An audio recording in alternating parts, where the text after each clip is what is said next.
Jebote Vučić. Jebote tebe, Vučić. Koje gledaš to je kurac? Daj televizor da ugasim, daj djecu. Begaj bre tamo, nemoj da te udarim, da ti glava odleti. Šta će ti to? Koje slušaš Marš. to je glupost? Daj da ugasim. Ti misliš, ako dođu na vlast Ma ovija... daj da ugasim bre, daj mi da ugasim. Šta gledaš Vučić? Daj mi djecu. Daj mi da Begaj djecu bre, ugasim. ću te bijem. Ajde.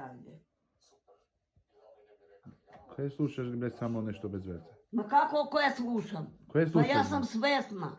Ti ako si nesvestana. Daj mi da ugasim toga Vučića. Ako si ti zabrljaven, ja nisam. Daj mi da ugasim tog Vučića. A, da. Daj da ugasim Vučka. Begaj. Daj da ugasim Vučka. Begaj bre, za šta ti ga ugasiš? Šta će ti? Pa ja ga slušam, a mene ne interesuje. Daj da Hoću. ugasim. Begaj tamo. Budalo jedna. Sad ću ga iskršim taj televizor.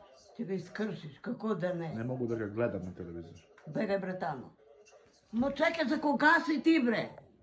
Ma niko ništa ne može u ovu državu dokle on bude bre, ej. Pa u pravu si, ništa ne možemo dok on na vlast. Ma ne može da bude ništa i ovija što će da budu ostalo. Ma nema ništa od njima da bude bre, ej. Ništa nema da bude od njima.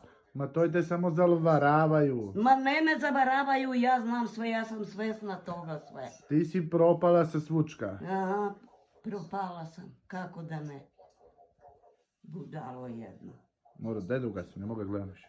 Mora begaj tamo, nemoj da te bijem, da se sve usereš. Daj, mora ga ugasim. Sad ću ti da dem ja. Sramota li te? Da me biješ. Pa neću te bijem, sad ću te udarim po jedan put.